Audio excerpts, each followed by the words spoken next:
it's Joey Hunter again, bringing you today my good friend and my colleague Tony Spinelli, who we will be talking to and finding out how he got in the business and what he's doing now.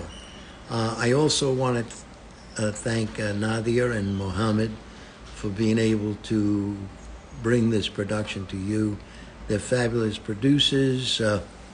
Nadia is an old friend of mine who I said would never make it in the business, but she proved me wrong, and she did very well with her first agency when I poo-pooed it and said, she'll never make it, but I own up to it, and I've been wrong before, and I've been wrong in a lot of instances. So, without further ado, let's find Tony Spinelli. Why? Oh, here he is. Let's see. No, he's not here. Let me put him in. All right, Tony. There we go. How long it takes for him to get here.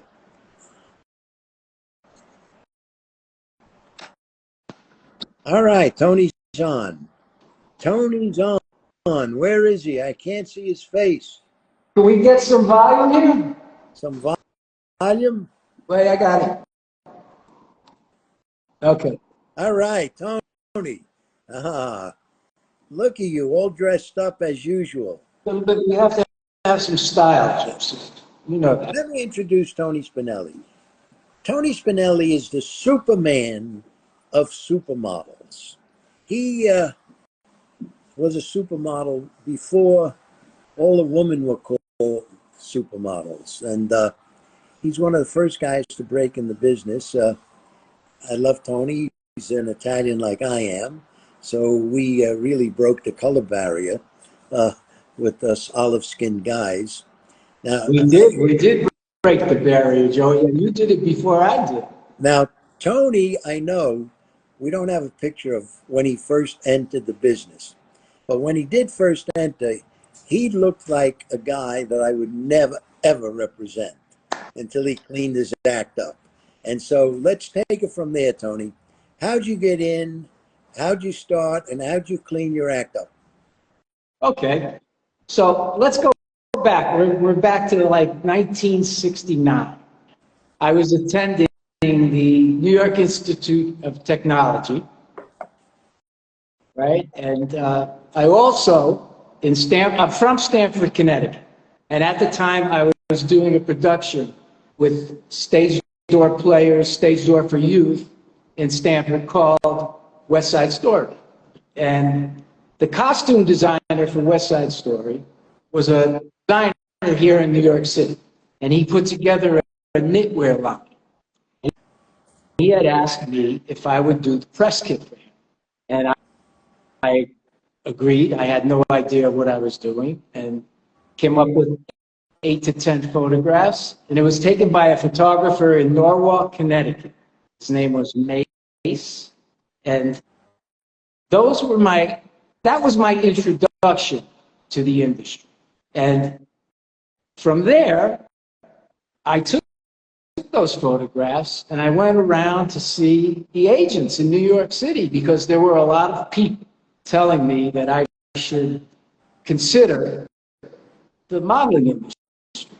So I went to, of course, the Ford agency. I had, like you said, I had hair down to my shoulders. I had just come back from Florida. I had a tan. I had a mustache. I was so not the Ford model type. And of course, Eileen said to me, "You have to be kidding me." So that was Eileen. And I also went to Wilhelmina. And Dan Dilly, he was very nice, but he said, "You know, I don't have any use for that look right now." And right. I went to this little brand new agency that opened up on 19 and a half East 60th Street. And that agency was Zoli. And Zoli took me just the way I was. And Well, that's basically how this whole things adventure start. started. Well, I've got to say, in '69, I had maybe just became an agent. I was winding down my career, and I was just taking a job with Ford. So, needless to say, I'm very happy. I didn't see you. If you saw Eileen, she was looking at all the guys at that time, and Yeah. of course she would turn Now, you down. So now, at that time, Joey, there was an open call on like Mondays and Tuesdays. They always let people come in to to show, you know, show your photos and everything. So that's how I came into Ford. You so know, you were an actor, and I heard you did Boys in the Band, and you did a few things up there in Connecticut. I was doing West Side Story, and who was in that show with me? Treat Williams. Oh wow! Yeah, we were. Well, I knew Treat from Connecticut as we were teenagers together in Stage Door for Youth. Unfortunately, he passed away about a year ago in an accident. Yeah. Tore us all apart. But that was the beginning. Yeah, I was doing some acting work in the beginning stages. Yeah. Well, he was a very nice guy, and I know through you. Uh, when we all went to dinner together, and sorry about his passing. Now, let me ask you. Now, you're at Zoli. You've got a Yep. mustache. You got long hair. What was your first job? Was it with the long hair and the mustache? Yes, my first job was with 17 magazine, believe it or not, and it was the photographer was Sante Furlano, and his assistant at the time was Charles Tracy. Right, right. So from that job, you know how things worked back then. One thing led to another.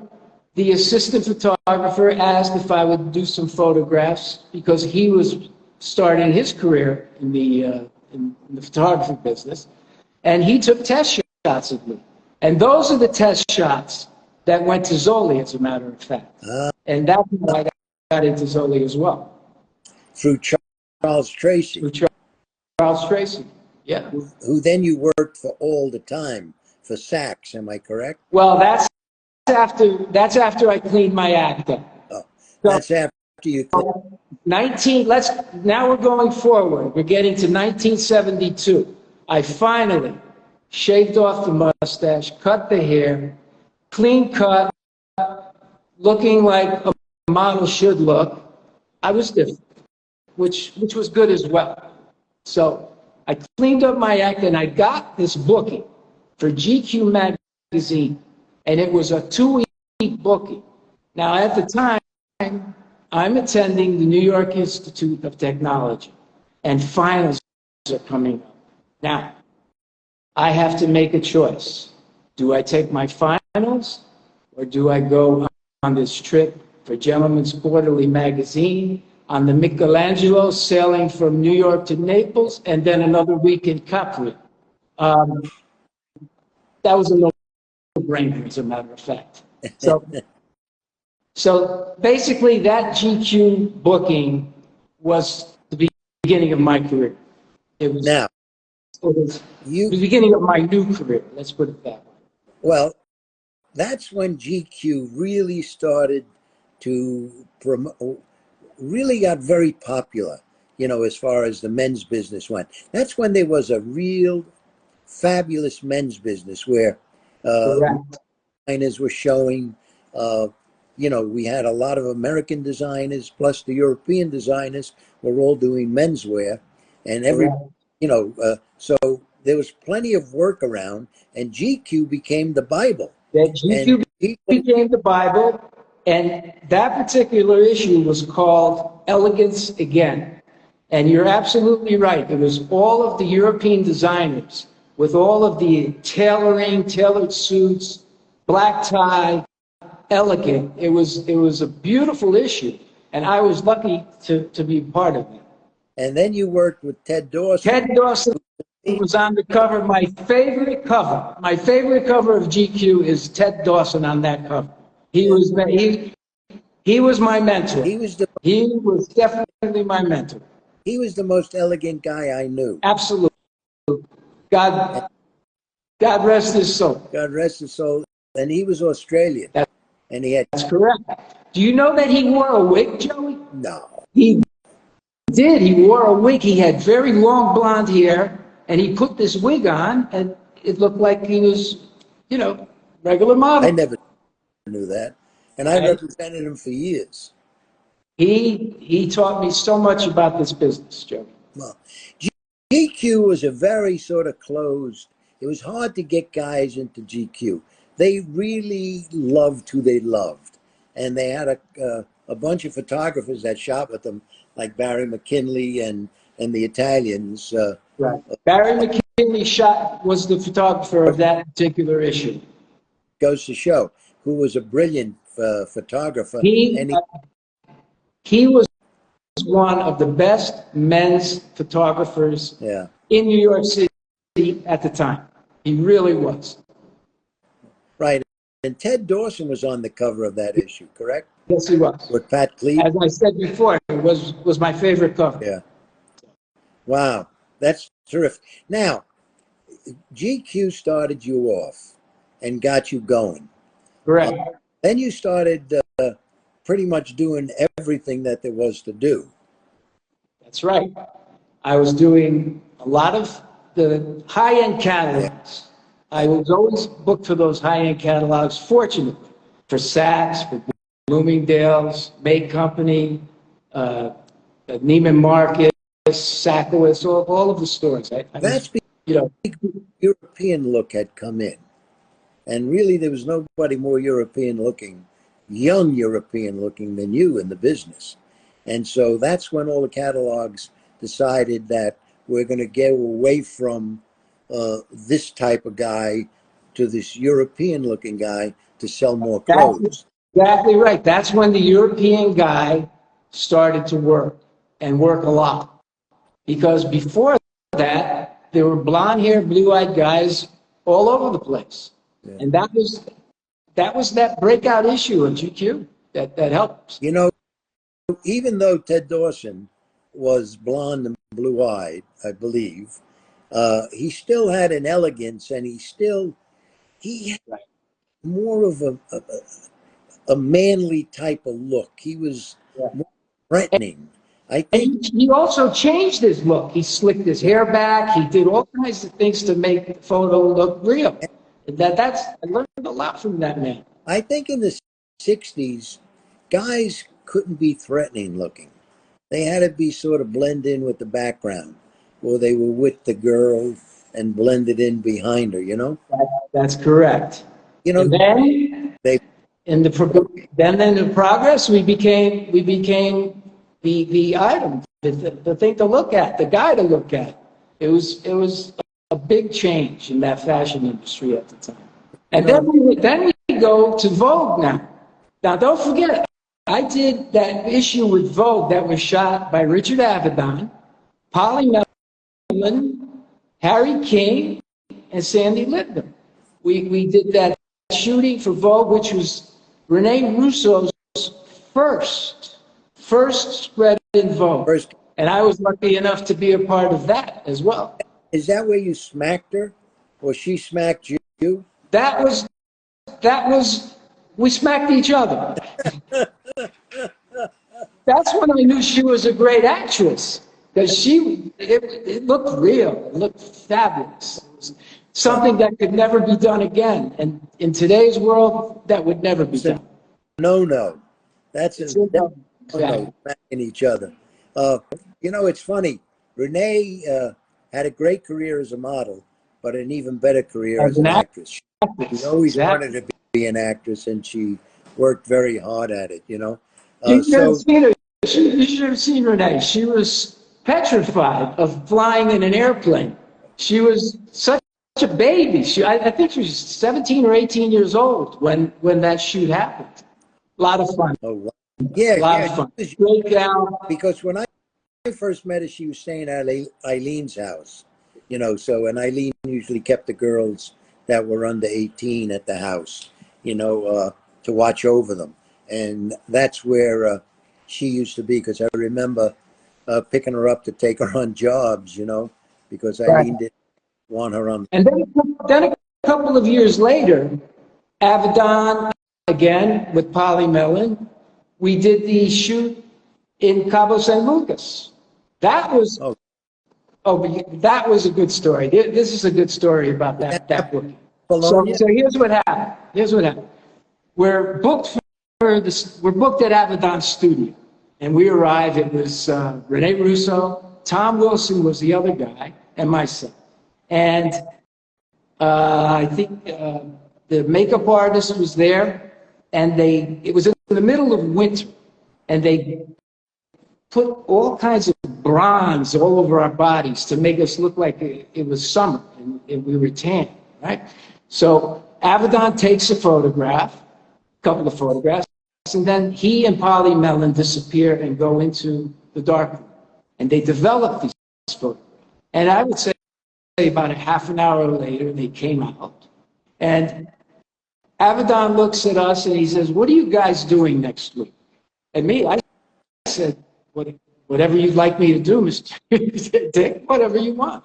And he says, we're sending the three of you to Cabo San Lucas a week in advance because we want you to sit in the sun and look tan, and then we'll arrive the next week and we'll start to shoot.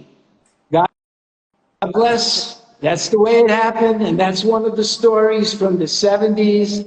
And Joey, you know as well as I do, the industry was fabulous back then. And we have the great memories of that era. To work with Dick Avedon. And to work with Dick Avedon. Right. Woman.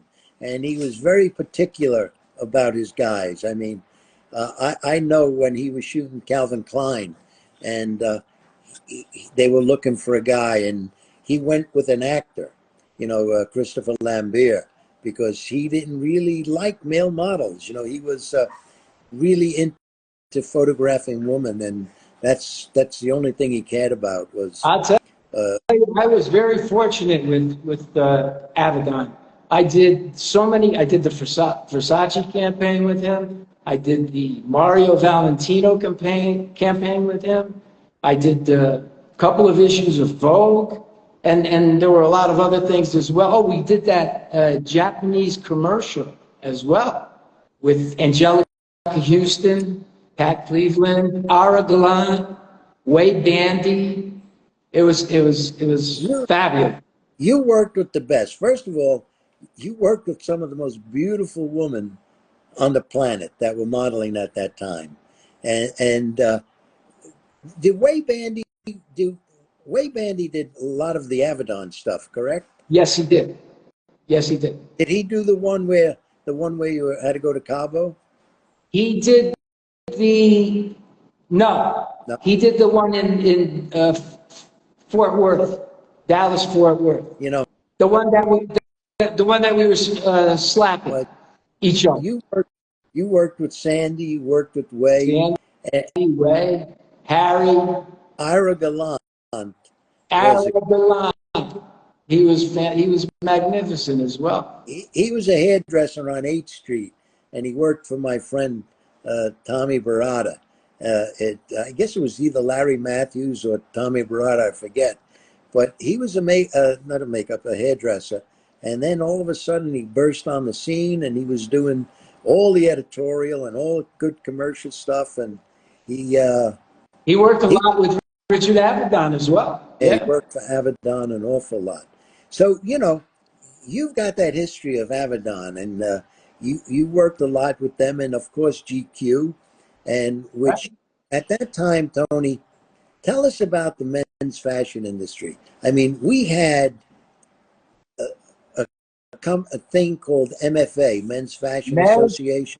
Fashion Association. That was. I loved those bookings. I loved them. Those were twice a year, and I worked with Men's Fashion Association for at least 20 years. I did, they had one in the spring and one in the fall. And that was Chip Talbot Chip Tolbert was the fashion director at the time. And they had, every designer was in there. That was, Joey, that was Fashion Week for men. That was the Fashion Week for men. Every designer put on a show, and they, you know, got all the publicity, all the press was there, runways all day long. It was a wonderful thing. Yeah, it was beautiful. I'd love to go up there. I remember I was always invited to go up, and I would stay for the week with all the guys, and we'd have a ball. I remember exactly. The Rye Hilton, and I remember going to the Playboy Club. Also, Spring Lake, New Jersey, we were going to as well. The Playboy Club up in Mount Vernon, New Jersey. Right. We did all those places, you know, for the MFA. And wasn't Ken Fleck involved? Ken was GQ. Oh, he was GQ. Ken Fleck was involved with the Men's Fashion Association as well. He was always there. But he was the fashion director at GQ. But that's when we really had a men's business, you know. I mean, to show all the fashions, we had super designers from the States like Jeffrey Banks, El Cesarani, Dimitri, and of course, yes. Jacques Bellini. Jacques Bellini, oh my God. Let me ask what about Bill Kaiserman with Raphael? Remember all of that? Yeah, all these guys, they were all American guys, and they all burst on the scene. Well, Jacques and Dimitri were Italians. Now, how many suits did you get from Jacques and Dimitri? I bet you're still wearing them because my kids are watching this. Joey, I kid you not. They're laughing right now. I have, I believe, more suits and more jackets and more pants and more shirts than any other model in history. I used to work for that. I used to love it. Because, you know, to tell you the truth, when these guys first started, Joey, they had no money. They had no money. And everyone in the industry worked together. Do you remember that? Exactly. All the stylists, the makeup artists, the hairdressers, the photographers, they all worked together and they created something beautiful. We used to do test shots all the time. It was part of the industry at that time. That's a part of the industry I miss very, very much. And to get back to how one becomes a model, the agencies worked for you back then. I don't remember a day that I wasn't out on the streets of Manhattan going to see a photographer, an advertising agency, a fashion show. I always had 5 or 6 appointments, and that was done by the agency to get you out there and to get you to know the client and hopefully to work with somebody. That's how we got work at that time. Well, you know, clients wanted to see models. They wanted to see them in the flesh. They wanted to look at their portfolio.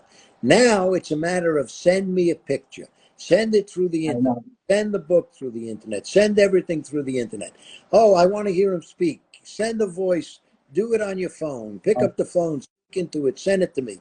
You know, nobody wants to see anybody anymore. Not until the final decision. Correct. Then they may see and it's you're missing something there. You're missing the collaboration. The whole 9 yards. You're not meeting anyone. You don't know anyone. You know what I mean? It's just it's a different business today. You know, things have to change in order to exist. I accept that, but I'm so happy that I was part of a different era in this industry. Tony, going back to the men's designers, I remember as an agent, I would have these designers call me and say, "Joe, I don't have money.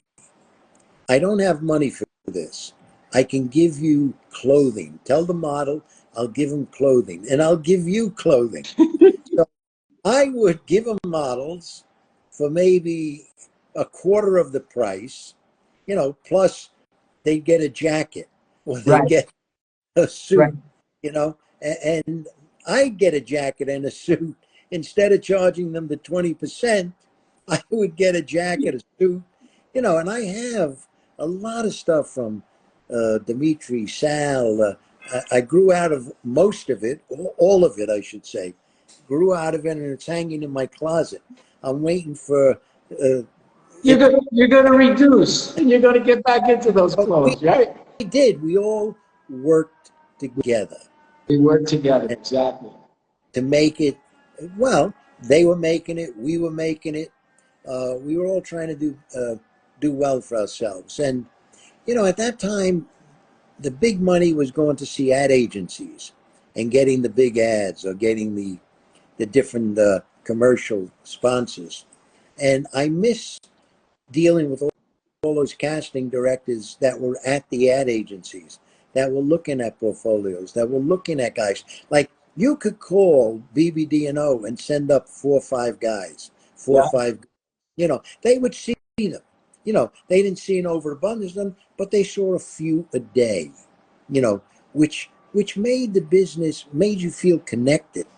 Like today, I don't really feel connected, and I don't know how these models feel connected because they're never ever seen. Yeah. They're the biggest secret in the business. You know, uh, and you never get to know their personality. That was so important back then. Your personality was how you got your next job, Exactly. how you got rebooked for the same client. And Ford, remember the parties, Joe? The Ford parties? Ford. Now you're at Zoli. Now, when did you come to Ford? That's when I was there. All right, now let's go through this one now. So the Zoe agency and the Ford agency decided that we were going to have a baseball game together. Softball. Softball game, right, right. And we went, I think it was Randall's Island or something like that. And Ford was there, you were there, all of the guys from Ford and all of the guys from Zoli, and we played this game. And of course, we got our butts kicked because Ford was a dynamite team, and we were whatever. we were like rags and riches, whatever. So, but at the end of that game, I don't know if you even remember, at the end of that game, you invited me to come out with the guys. And we went down to Little Italy. That was the first time that I had socialized with you and the guys from the baseball team. And Joey, I got to tell you, I had the time of my life that night. And, and then you and I started talking. I mean, and lo and behold, you made the switch. I made the switch in 1978. I made that switch, and it was because of you, of course. I felt at home with you. And the guys at the Ford agency. It was wonderful. Yeah. And Joey, I have to tell you, that year, 1978, when I came over to Ford, was the best year I ever had in the business. Because when you make a change, it's all publicity, it all goes out there, and everyone started to, I was doing work with clients that I never worked with before as well. So it was a good move. I think it was a good move, Joe. Good move. That's why I wanted you to move, because I felt you really weren't working for everybody you should be working for. And I was right. Thank God for one of the few times that I was right. But also, let me explain, we did have a softball team. There was an advertising league that played up on the parade grounds or 65th Street. And I joined the advertising league, and because I had a bunch of ex-jocks or guys that played college baseball or played softball or played whatever. So I got ourselves in the league, and sure enough, in that league, there was J.C. Penney, the FBI, Foot Cone and Belding, Fabergé, BBD&O, So we were playing against all these people that were in the business. You know, I'll never forget ABC we played. Geraldo Rivera Right. was playing the, I forget what he was doing. But then Tony Lobianco was pitching for Warner Brothers. And we played all these guys within the industry. And we did very, very well. I mean, I had a room full of trophies. And I remember that. the way You to were, go. And you were the catcher, yeah, and I was the first baseman. And we had our names on our jerseys, and we had the girls come and cheer us They were on. our cheerleaders. I never forget Hani from Israel used to come with her accent and yell at the pitchers, the opposing pitchers. And then I would take everybody out because I had a big. That was the best part of being on the baseball team. After the game, Yep. no questions asked. We'd go to Puglia's, and we'd have these long tables because it was all family style. And we order so much food. And remember Freddie Weber? Absolutely. With the instruments. With the Right. instruments. He used to bring the instruments into Puglia's. Now, first of all, Freddie was 10 years older than I was. And he was playing center field like you couldn't believe it at that time. He was fabulous. He was an ex-baseball player from Maryland, I think. I don't know where it was. But he would bring in the instruments and we'd play. Nobody knew a note. Nobody knew how to play a thing. We'd say we're playing when the Saints go marching in and march around the restaurant. Well, I tell you, it was a really fun time. Always. Of Always. softball and being out there. And I think that was the camaraderie we had of bringing all the guys and girls together. We're at these games that we played. We played once a week, I believe, up at the parade ground. Once a week, and exactly. I remember once they banned us from the parade grounds because I don't know why. They sent us up to 80-something Street. And everybody complained that was down in the parade grounds. Where's Ford? Where's Ford? We only come here to watch Ford play, And they wanted to see our cheerleaders. They had to put us back on 65th Street because of all that. They had called the league, and the league says, well, you guys are back on 65th Street. So tell me now, you're at Ford. Did you do any more acting after you had after West Side Story? You know, not that much afterwards. Not that much. You know something? I didn't love it. I didn't love it. And if you don't love it, you know, it's not for you. Not going to happen. Not going to happen. And I had the modeling industry to fall back on. Maybe that was the problem.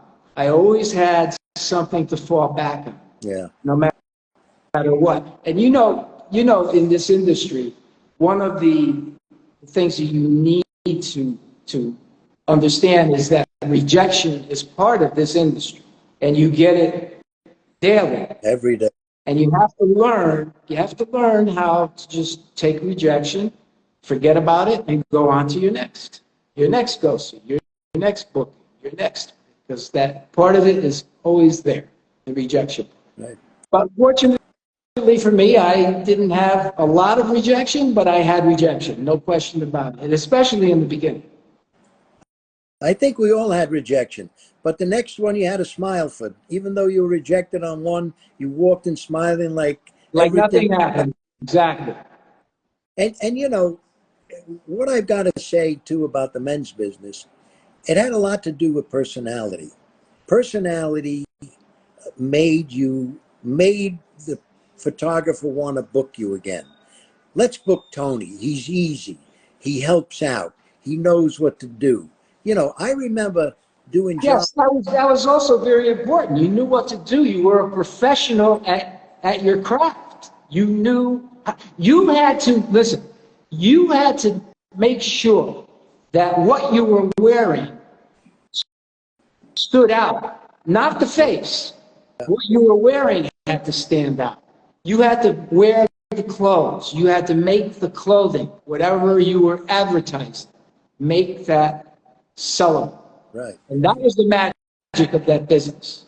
If you got that, you were doing well. And also, when you worked with women, you had to show the woman off.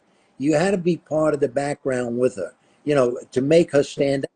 And also, you had to be real. You had to be real. Yeah, and they wanted somebody who was helpful, who was able to bring the best out in the female model, or in the woman that you were working with. I remember when I was working for 17, photographers used to book me to go on location. They said, we can't pay you a lot, but we'll take you as an assistant so you could hold the reflectors and stuff like that. And if we need you in a shot, we'll use you. And I could do it. So I would go and I'd hold a reflector, or I'd sit around doing nothing. And then if they needed me, they shot me, you know. But this doesn't happen today. Nah, it doesn't. But it was, you know, I got a lot of those bookings. I got a ton of those bookings, being the boyfriend, the lover, the husband. And I mean, it was so easy. I mean, you were working with probably the most beautiful women in the entire world. It was so easy for me to relate to that. As a matter of fact. We thought we died and went to heaven. Joey, I would have done it for nothing. You know. But you wouldn't let me do that for nothing. No. We had to get paid. Even though we loved it, we had to get paid. I always that was my motto. I may love it, but you have to pay me to love it. Listen, you did like the first cover for Men's Vogue when Vogue magazine started their men's section, or did a men's issue. The men's issue, correct. Cover, which I love. Who did that? And that was shot by Irving Penn. That was by Irving Penn, and that was the first issue. I think it was in 1978, I believe, and that was the first issue of Men in Vogue. It was called Men in Vogue. Men in Vogue. And it had the girl had their fingernails painted over my face, like it was fabulous. Who was the girl? I don't remember. I don't remember. It might have been, you know, it might have been Katie Easton, because she did the hands and the feet. Right. She was perfect. She used to wear gloves whenever she went out. Yes. So I had a model like that too. Wore gloves all the time because she did nothing but hands. Right. That doesn't happen anymore. You know, we had hand models, we had foot models, we had, you know, all these different types, body parts, you know, and that's sort of fallen along the wayside, you know. Now, rumor has it that shot that I did, and Polly Mellon was the fashion director on that shot, fashion editor. I heard that it was a reshoot, and I believe they used Matt Collins. Do you remember Matt Collins? Matt, right? Sure. They used him in the beginning, and they did not like the photos. Oh, wow. And so I was, you know, that was another break. That was another break that I got as well. First of all, I don't remember too many men that Irving Penn has shot. He mainly did female models. Models, absolutely. I don't remember him ever shooting a guy. So you were probably one of the first and probably the last to be shot for Irving Penn to shoot. For Irving Penn, right? Because Irving Penn's photos are iconic. I mean, they're in museums. They're all over the place. I mean, and let's not forget that that issue of French Vogue that I did. with Jerry Hall, and she was biting my face. That was shot by Helmut Newton. Oh, really? In Paris, yes. So you worked with Helmut Newton with Jerry. And I worked with Newton as well, yes. Oh, wow, that's unbelievable. Did No, you shoot that I have in Europe? quite a cast of characters, man. Did you shoot that in New York or in Europe? No, that was in Paris. Paris, yeah. In Paris. So I arrived early to that shooting, right? And I had no idea whatsoever of what Helmut Newton was or was like, or how he, treated people or whatever. And I get to the studio, and I think someone did tell me that in his studio, you're only allowed to stay in the makeup area and changing area, but you're not allowed to wander around the studio. So I don't know what happened to me. I just saw all of these beautiful photographs. I'm in the studio, and I just decided to walk around. No one was there. Absolutely no one was there. So I decided to walk around and see what was going on. I'm looking at these photos. I have my hands behind my back, and I'm wandering around. And all of a sudden, this gentleman comes up to me. What are you doing?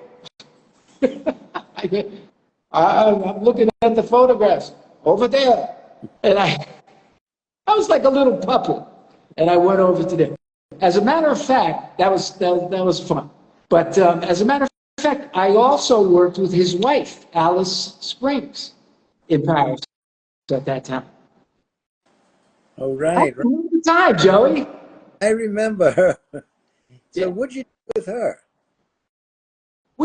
It was one of the shoots he was doing? It was a shooting, yeah. It was a shooting of leather jackets and slacks, and, things of that nature.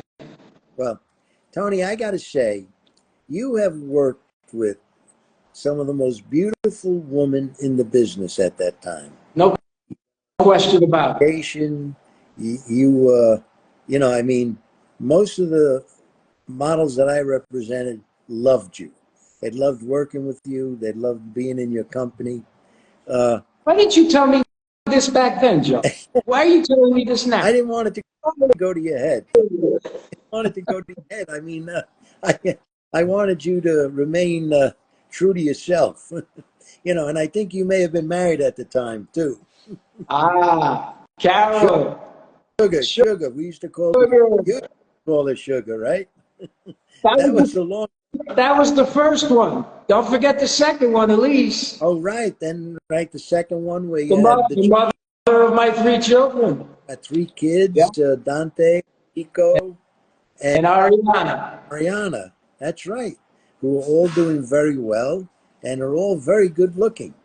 They take after her mother. They take after her mother. Thank God, Tony. But I got to say, though, Dante takes after you. I mean, he's got the best of both of you, of Elise and yourself.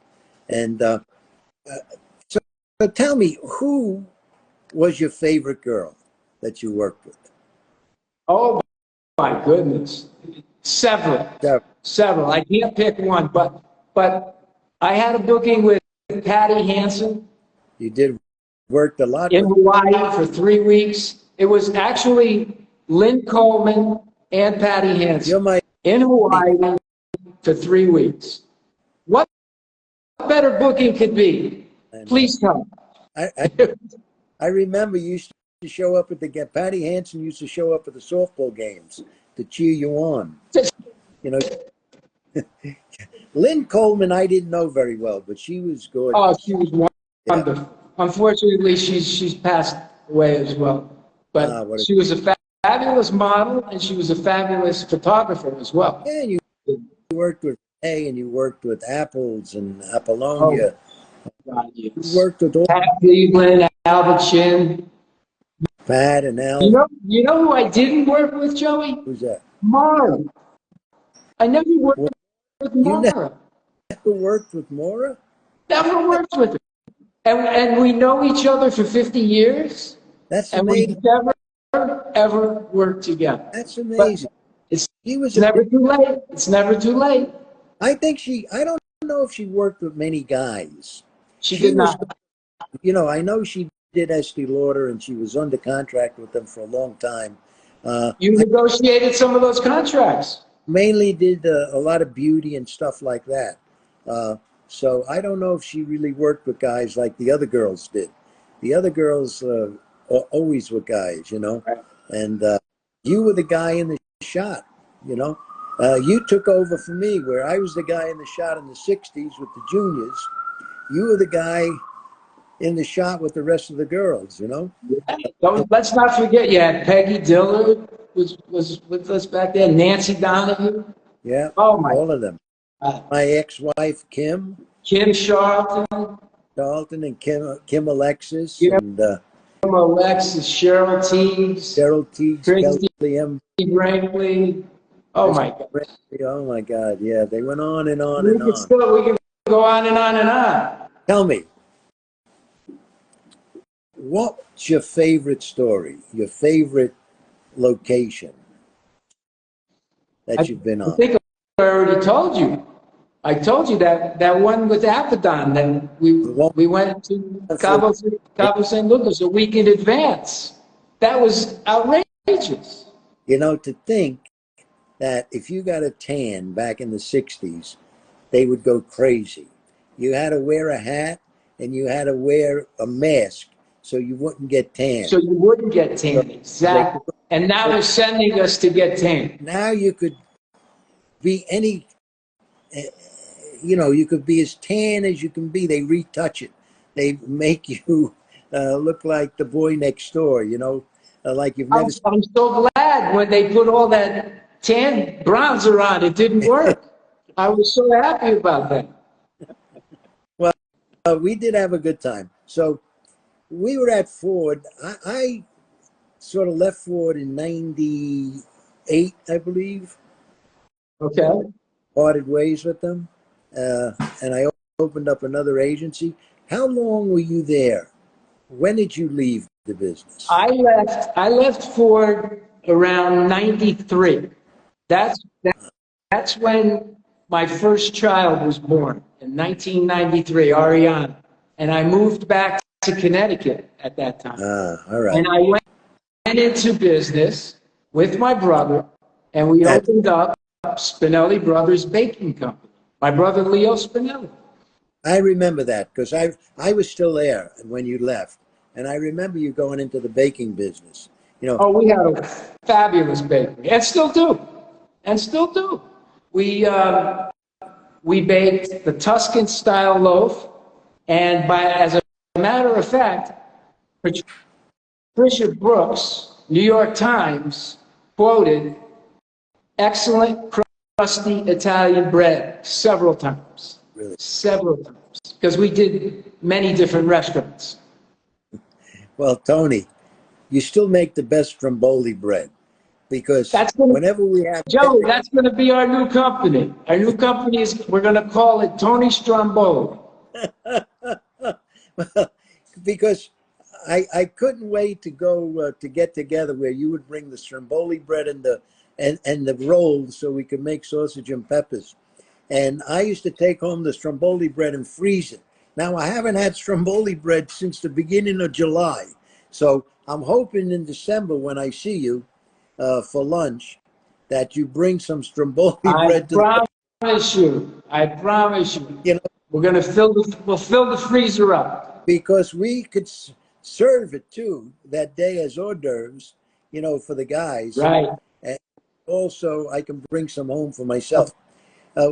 We get together every Christmas, a bunch of the guys and a bunch of the girls, and that's right. We have, and don't forget, we also get together 4th of July. And 4th of July, we get together with a bunch. Isn't that great that we still keep in touch with everybody? I think it's wonderful. Yeah, I must say we do. We're in touch. I speak to a bunch of the guys all the time. I speak to a lot of the bookers, a lot of the female models, and we all try to get together on the 4th of July. up at Keats Place by the lake. By the lake, exactly. So Christmas time, we always had a Christmas lunch. We used to go to the Palm until they closed it. And this year we're going to go to a restaurant called Premola, which is one of our favorite Italian places. And we try to keep in touch. And I must say, we've been there for each other. And I can go on and on and on and tell you all the different models that we're in touch with, and that we may not see, but we do speak to each other on a daily basis. Tony, tell me, what would you say for anybody who's up and coming? What would you tell a new model or a guy, especially a guy? What would you tell them? That wants to get into the business? Yeah, that wants to get into the business. Well, I think about that, and I honestly can tell you, I wouldn't know what to tell the guy today. Yeah. Because when we did it, it was completely different. Yeah. Completely different. But again, you need to be professional, which I don't see. Guys they have no idea of what to do on a runway. I did the Italian on Madison fashion show. And it had all Italian designers and whatnot. That brought me back. That brought me back to that time. It was at Central Park. Pat Cleveland, Alva Chin, and myself started the show. But, I noticed the rest of the models had a few of them knew what they were doing, but most of them, they barely knew how to walk on a runway. Yeah. And that's the part of the industry that's sort of missing today. But again, to get back to what you asked me, I would say get in front of a camera, because that camera is your best friend. That camera is the person that you're speaking to. That camera is telling you, or you're telling the camera, that you love it. Yeah. And you have to be very friendly. You have to be very, aware. You see, but the problem is that it's hard to be friendly because everybody wants to just look at your pictures. So you can't make your personality shine unless they see you. And I got a funny story, which Christopher Akins, who became an actor, yes, came to my office one day, and he wanted me to represent him as a model. Now, he was short. So basically, he was a good-looking guy, but he was a little short to be a model. So he looks on the wall and he sees all these trophies. And he says, "Do you guys have a softball team?" I said, "Of course." He said, "Well, I was all American in Westchester County at shortstop." So I said, "You're hired." I hired him on the spot to play shortstop for us and to model. But we all know history was made. He got Blue Lagoon with Brooke Shields, and I never saw him again in my life. Well, Tony, thank you. And we have to do this again because I think we've got a million more stories. And I think we do too, Joey. And thank you as well. It's always a pleasure. You are a fantastic host, my friend.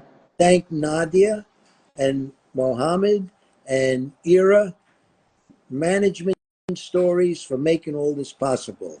And see you guys soon. Take care, Tony. Thank you. Bye. Peace.